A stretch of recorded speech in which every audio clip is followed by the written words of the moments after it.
Sir, నవేడేస్‌లో కొంతమంది అమాయకుల్ని కొన్ని కోట్ల రూపాయలు చీట్ చేస్తున్నారు. అలాంటప్పుడు ఏం చేయాలి?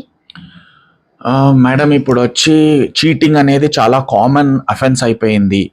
ఒక తెలివి తక్కువ వాడినో లేతే అమాయకుడినో ఏదో ఒకటి చెప్పి డిజానెస్ట్ ఇండ్యూస్‌మెంట్ అంటారు. అంటే వాడిని ఏదో ఒక మాయమాటలు చెప్పి ఇది చేస్తే నీకు ఈ బెనిఫిట్ వస్తుంది, అది చేస్తే అదొస్తుంది, ఇది చేస్తే నీకు ఇది ఇస్తాను, అది ఇస్తాను అని చెప్పి అలా రకరకాల వేస్ ఉంటాయి చీటర్స్ దగ్గర.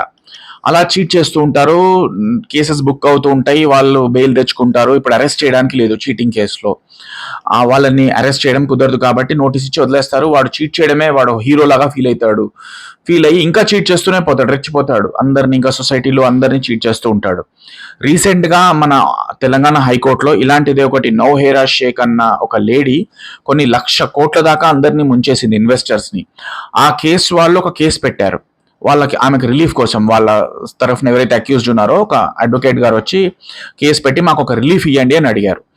అయితే జడ్జి గారు ఆనరబుల్ జస్టిస్ ఎన్బికే అంటారు, ఆయన ఏమన్నారంటే లార్డ్షిప్స్, ఈ రోజుల్లో ఇలా కామన్ గా జరుగుతుంది చీటింగ్ అంటే. అసలు నా ఉద్దేశంలో చీటింగ్ చేసేవాడి కన్నా చీటింగ్ చేయబడ్డ వాడిదే మిస్టేక్ ఫస్ట్ అన్నారు. ఫస్ట్ అతనిదే మిస్టేక్, మోసపోయిన వాడిదే మిస్టేక్, మోసం చేసేవాడిది మిస్టేక్ లేనే లేదు అని చెప్పారు. నిజానికి చూస్తే ఆయన చెప్పింది చాలా కరెక్ట్. లా ఏం చెప్తోందంటే కెవియట్ ఎంప్టర్ అని ఒక వర్డ్ ఉంది. అది ఇట్స్ లీగల్ మ్యాక్సిమ్ అంటారు. కెవియట్ ఎంప్టర్ ఏం చెప్తుందంటే పర్చేజర్స్ బివేర్. అంటే మనం ఒక వస్తువు కొనుక్కునేటప్పుడు మనం చాలా జాగ్రత్తలు తీసుకోవాలి. 100 మందిని అడగాలి. దాని కంపెనీ ఇమేజ్ ఏంటి, ఆ ప్రోడక్ట్ ఇమేజ్ ఏంటి, ఆ ప్రోడక్ట్ ఎట్లా ఉంది మార్కెట్లో, అది పనిచేస్తుందా చేయదా, నాకు ఉపయోగమా లేదా, నేను డబ్బులు ఇచ్చిన తర్వాత రిటర్న్ తీసుకుంటాడా, గ్యారంటీ వారంటీ ఉన్నాయా లేదా, ఇలాంటివి ఎన్నో విషయాలు కనుక్కొని కానీ వాడు చేయకూడదు. చేశాడు అంటే కెవియట్ ఎంప్టర్ అంటారు. The person who has sold it will be protected under that particular legal Maxim. అతని మీద యాక్షన్ అంత ఈజీగా తీసుకోవడానికి ఉండదు. కెవియట్ ఎంప్టర్ అంటారు. సో అలానే ఆనరబుల్ జడ్జి గారు చెప్పిన విధంగా మోసం చేసేవాడి కన్నా మోసపోయేవాడిదే ఫస్ట్ మిస్టేక్. సో మన గ్రీడే మనని మోసం చేస్తుంది. మనకి ఇప్పుడు 100 రూపాయలకి మనకి మీకు 10 రూపాయలు వడ్డీ ఇస్తాము నెలకి అంటే మనం అనుకుంటాం, అరే మనం ఫస్ట్ ఒక 10,000 పెడతాం, నెలకి వాడు వెంటనే తెచ్చి ఇదిగోండి సార్ మీ 1,000 రూపాయలు అంటాడు. అది ఇదేదో బాగుంది కదా అని మనం ఒక 1,00,000 తెచ్చిస్తాం. ఇదిగోండి సార్ మీ 1,00,000 రూపాయలని ఒక 10,000 అని తెచ్చిచ్చేస్తాడు. మనం ఇంకా బాగుంది కదా అని మనం ఏదో ఒక ఇల్లు అమ్మేసి ఇదిగో 90 లక్షలు తెచ్చిస్తాం.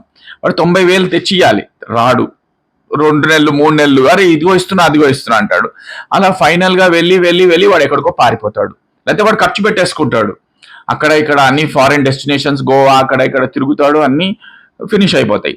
ఇప్పుడు వాడిని పట్టుకొచ్చి జైల్లో పెట్టినా మీకు ఏం రికవర్ అవుతాయి డబ్బులు? ఏం కావు. సో పోగొట్టుకోవడం చాలా ఈజీ. మన గ్రీడ్ అనేది మనం తగ్గించుకోవాలి. మనం ఎప్పుడైనా కూడా డబ్బులు ఫిక్స్డ్ డిపాజిట్ లో పెట్టుకోవడమే బెస్ట్. ఒకవేళ మీకు ఎక్స్పర్ట్స్ ఎవరన్నా ఉంటే స్టాక్ మార్కెట్ లో లాంగ్ టర్మ్ ఇన్వెస్ట్మెంట్స్ కి పెట్టుకోండి. షార్ట్ టర్మ్ లో కూడా చాలా మంది ఇంట్రాడే అని, తర్వాత ఆప్షన్స్ అని, వీటన్నిటిలో కూడా చాలా మంది ఫ్యూచర్స్ అని వీటిలలో ఇన్వెస్ట్ చేసిన వాళ్ళు చాలా మంది లాస్ అయిపోతూ ఉంటారు. సో నా అడ్వైస్ ఏంటంటే చాలా జాగ్రత్తగా ఉండడం మంచిది. గ్రీడ్ తగ్గించుకోవాలి ఒక హ్యూమన్ బీయింగ్, లేకపోతే ఆటోమేటిక్ గా మోసపోతాం. So that is what is the rule of law. Thank you.